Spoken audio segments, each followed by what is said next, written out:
नमस्कार, स्वागत है आप सभी का आपके अपने किडनी टाइम्स न्यूज़ में। मैं हूं आपके साथ गिरीश कुमार और आप देख रहे हैं आपका अपना किडनी टाइम्स।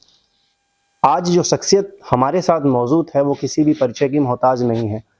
आज हमारे साथ टी सीरीज के बहुत ही प्रसिद्ध जाने माने सिंगर कुमार विशु जी एकदम लाइव बने हुए हैं।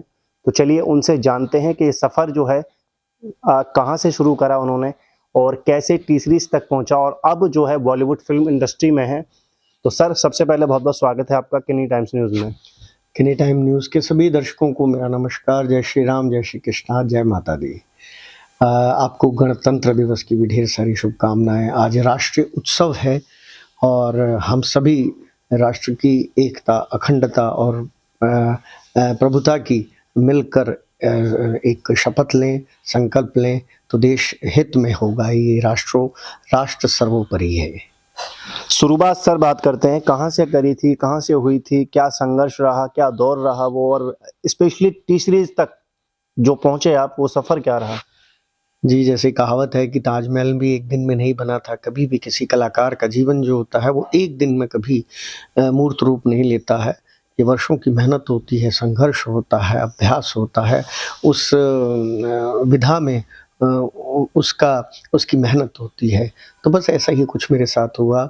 मैं भक्ति संगीत के क्षेत्र में करीबन पिछले 25 वर्षों से हूँ और कभी जीवन में सोचा नहीं था कि मैं एक भजन गायक के रूप में इतनी प्रसिद्धि और इतना प्यार आप सभी लोगों का पाऊंगा। किंतु कहते हैं ईश्वर जो सोचता है आपके लिए बेहतर होता है और सर्वश्रेष्ठ होता है।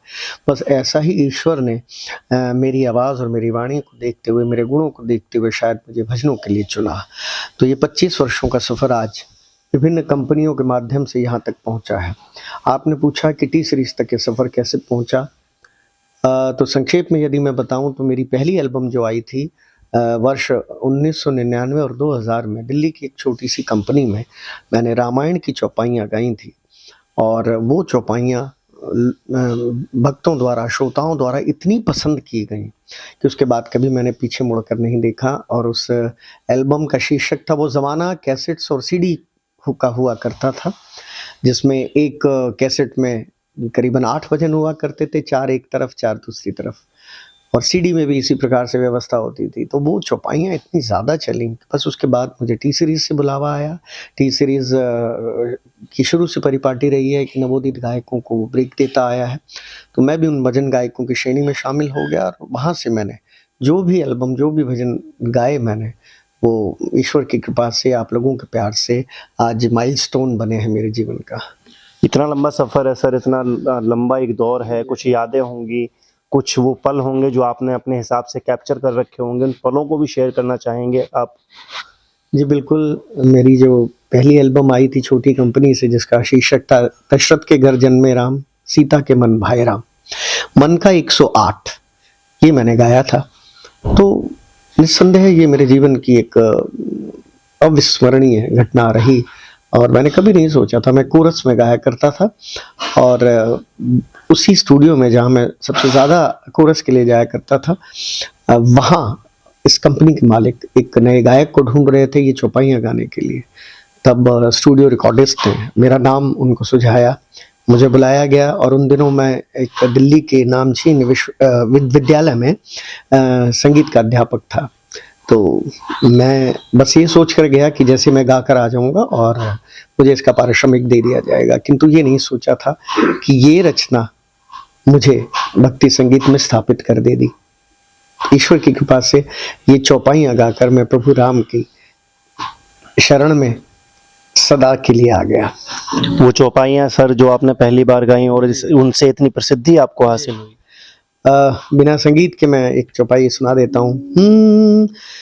भीर परी प्रभु भक्त पुकारे, दूर करो प्रभु दुख हमारे, राम सिया राम जय जय राम, राम सिया राम जय जय राम।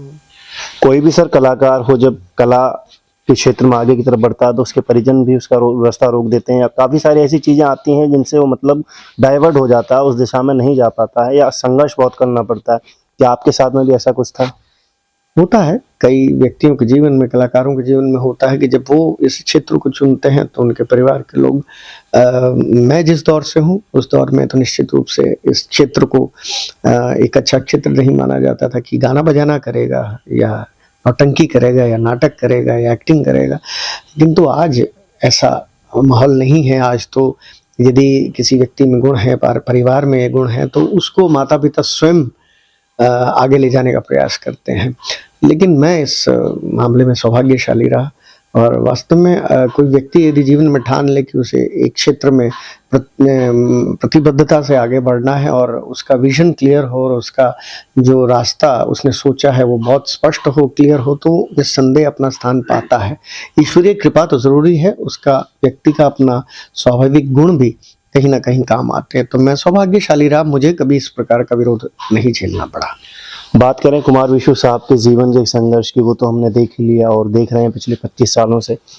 बात करते हैं कि वो कौन लोग थे जिन्होंने कुमार विशु साहब को वास्तविक कुमार विशु बनाया और उनका साथ दिया, सहयोग किया। जी बिल्कुल, प्रारंभिक गुरु होते हैं, माता पिता होते हैं, और उसके बाद जब आपका विवाह हो जाता है तो आपका परिवार आपका संबल होता है, आपका विश्वास होता है, आपकी शक्ति होता है। तो प्रारंभिक मेरे गुरु रहे जो अब इस दुनिया में नहीं है, स्वर्गीय पंडित चमनलाल भास्कर। उसके बाद मेरे माता पिता, गुण माँ से मुझ में आया। उसके विवाह के उपरांत फिर स्वयं मेरी धर्मपत्नी सुधा, जो एक अच्छी इंस्ट्रूमेंटलिस्ट है, सितार बजाती हैं। घर में संगीत का माहौल रहा, सभी ने सदा मुझे उत्साहित किया और मेरी हर अचीवमेंट पर, हर उपलब्धि पर ईश्वर का धन्यवाद दिया। परिवार के बारे में जिक्र करते हैं, कौन कौन है आपके परिवार में और बाकी सब क्या करते हैं? जी, मेरे परिवार में मेरी धर्मपत्नी सुधा, उनके अतिरिक्त मेरे 3 बच्चे हैं।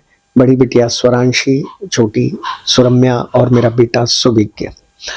सभी अलग अलग क्षेत्रों में हैं। स्वरांशी बिटिया ने JNU से पोस्ट ग्रेजुएशन किया है, पॉलिटिकल साइंस में BEd है, और छोटी बिटिया तो अब एक नामचीन पब्लिक स्कूल में एज काउंसलर काम कर रही है, PGT काउंसलर। उसने भी post graduation with BEd psychology honours किया, और बेटा अभी 11th से 12th में आ जाएगा। सुनने में आ रहा है कि स्वरांशी जी भी आपका सहयोग करती हैं और आपके साथ में उनको भी स्टेज पर देखा जाता है। जी बिल्कुल सही कहा, यथा नाम तथा गुण, जैसा उसका नाम है वैसा ईश्वर ने उसको आवाज़ भी दी है, गुण भी दिया है, स्वर भी दिया है।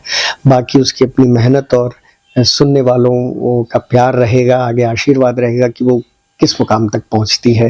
माता पिता या गुरु या कोई भी व्यक्ति हो, संबल सहारा तो अवश्य बनते हैं, लेकिन काम यदि कुछ आता है तो व्यक्ति के अपने नैसर्गिक गुण ही आते हैं। आगे की बात करते हैं तो आगे ऐसी कौन सी एल्बम या फिल्में हैं जिनमें हम कुमार विशु साहब की आवाज़ को देख सकते हैं या सुन सकते हैं? मुझे कभी भजनों से ही फुर्सत नहीं मिली, लेकिन हर गायक की एक इच्छा होती है कि फिल्मों में भी गाए। ऐसी एक इच्छा मेरी जो अभी ज़्यादा वर्ष नहीं हुए, करीबन 4-5 वर्ष पहले ही पूर्ण हुई। अन्यथा मैं चाहता तो बहुत पहले मुझे फिल्मों में अवसर मिल जाता है। किंतु कहते हैं भारतवर्ष में एक परिपाटी है, जब किसी व्यक्ति को आप एक खास इमेज में पसंद कर लेते हैं तो उस इमेज से निकल पाना उस कलाकार के लिए बड़ा मुश्किल हो जाता है, चाहे वो एक्टिंग हो चाहे गायकी हो। मेरे आदर्श शुरू से पद्मश्री अनूप जलोटा जी रहे, तो ऐसा नहीं है, वो प्रारंभिक जीवन में गज़लें गाते रहे, आज भी गज़लें गाते हैं उतनी बेहतरीन। तो मैं भी बस ऐसा ही था, मैंने भी अपनी शुरुआत गज़लों से की थी, एक गज़ल गायक के रूप में, और आज उन्हीं के पदचिन्हों पर चलता हुआ एक भजन गायक के रूप में मुझे प्रसिद्धि मिली है। तो फिल्मों में जो मेरा एक गाना आया, वो अभी जो यशपाल शर्मा जी की एक फिल्म आई जिसको काफ़ी क्रिटिकल एक्लेम भी मिला कई फिल्म फेस्टिवल्स में, और उस फिल्म का नाम था करीम मोहम्मद, जो कि कश्मीर की जो बकरवाल कम्युनिटी है उनके जीवन पर आधारित रही, कि कैसे वो लोग संघर्ष का जीवन यापन करते हैं, और जब सर्दियां होती हैं तो ऊंचाई से नीचे आ जाते हैं, और जब गर्मियां होती हैं तो नीचे के क्षेत्र से ऊपर चले जाते हैं, और उस दौरान उनको किस प्रकार की उग्रवाद संबंधी समस्याओं का सामना करना पड़ता है, और जीवन की रोजी रोटी जुटाने के लिए क्या क्या करना पड़ता है। उसका जो टाइटल शीर्षक गीत था वो मुझे गाने का सौभाग्य मिला था। तो वो गीत हम ज़रूर सुनना चाहेंगे जो करीम मोहम्मद में कुमार विशु साहब के मुखारबिंद से निकला और फिल्मों तक पहुंचा। उसकी कुछ पंक्तियां मुझे याद हैं और वो वास्तव में संगीत के साथ ही अच्छा लगता है। जी म्यूजिक कंपनी ने वो रिलीज किया था। चलो चले चलते चले, चलो चले चलते चले, ना रुके वक्त ना बकरवा, पुश्ते मौसम बदले है हर साल, चले चले चलते चले, चलो चले चलते चले। आपने लंबा सफर तैयार किया है, काफी सारी कंपनियों में काम भी किया है। पहले की जो फिल्में बना करती थी, पहले की जो एल्बम रिलीज हुआ करती थी आपके दौर में, उनमें एक कंसेप्ट हुआ करता था, लेकिन आज किन कंसेप्टों पर आधारित होकर फिल्में या एल्बम बनती हैं कुछ समझ में नहीं आता। उनके बारे में क्या कहना चाहेंगे? किसी भी दौर की मैं कहूँगा आलोचना करना बहुत सरल होता है, किंतु हर दौर का संगीत, हर दौर का जो कथानक होता है फिल्मों का, वो बदलता रहता है और बदलना संसार का नियम है। हाँ, ये अवश्य है कि समय के साथ जो संगीत में बदलाव आते हैं, साहित्य में बदलाव आते हैं, वो ज़रूरी नहीं है वो हर युग में लोगों को, हर युग के लोगों को पसंद आए।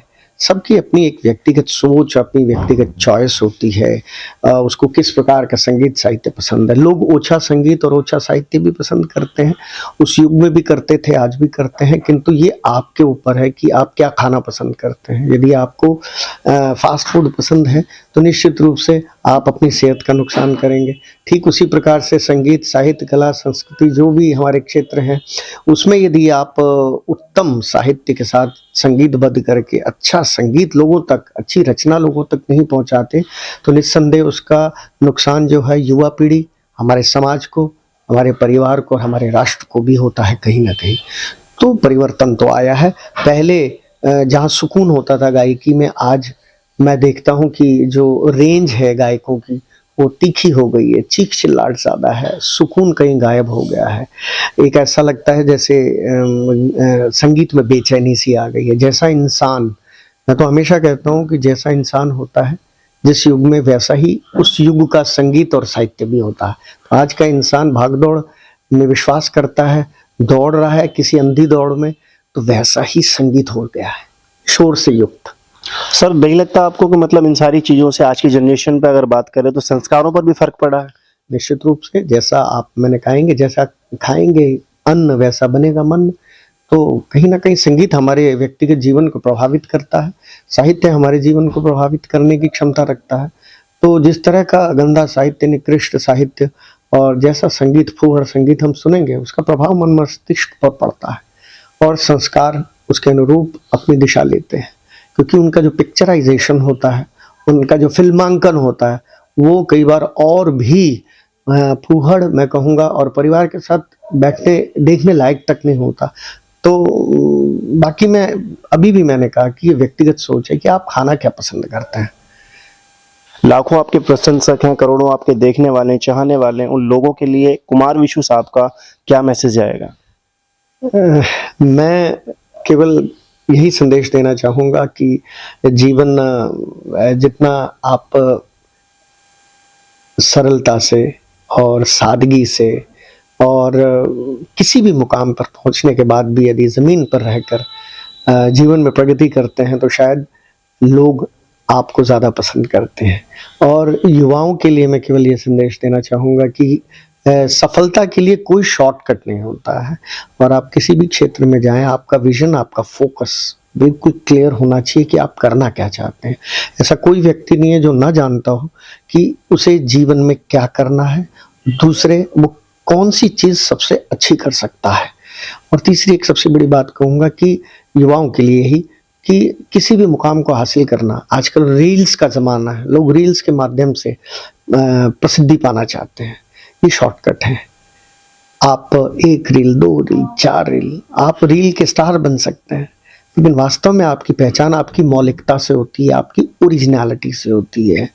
प्रतियोगिताओं में भी भले आप किसी की नकल गा लें, किंतु आपकी पहचान तो आपकी मौलिक रचना से ही बनती है।